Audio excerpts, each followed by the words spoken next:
All right, Van Steinley with Twirly Bird. Just going to show you if you've got some fittings that are popping out. I want to show you why they're popping out and then also show you how to fix it really quickly. Okay, so the first thing we did is we drained the spa, you know, pretty easily. If you already got it filled, everything's done and the fittings are popping out, just change your valve over, turn on the spa so it drains the spa, then you can get on inside there, you know, fairly easy. I'll take you just a minute or two. So I want to point out to you how a little piece here, you'll see, and we'll get a close-up of it, but that little piece of plaster, that pebble that's just extended there, that'll keep it from actually locking into place. So you can see we'll put the fitting in here, and even though I may be able to really lock that into the place, what it's doing is it's locking in just based off of friction alone. That's it. And a lot of times the tool will break because if you're trying to really get it in there, you're probably trying too hard, and so there must be something in the way. And so that friction might hold it in, and it might hold it in for maybe 2 months, 3 months at a time, but eventually it'll wiggle free and come out. And so if you look, if you do have some that are popping out, if you look at the housing, you can probably find a little spot like this that just needs to be chipped out. So I'm just going to show you real quick the difference that that'll make.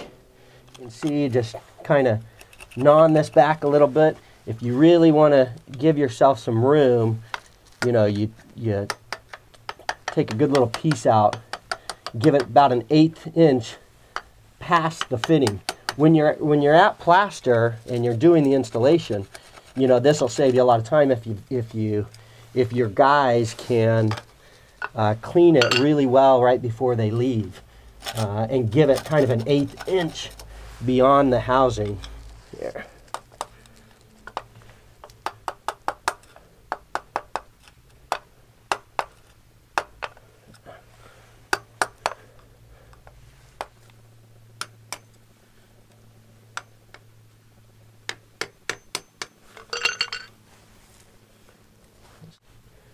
You can kind of feel where it is.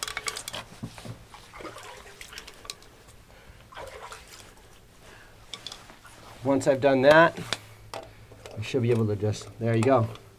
That just locked in really easily right there. So that's in. And you can see that when done, you get a good, nice lock in there.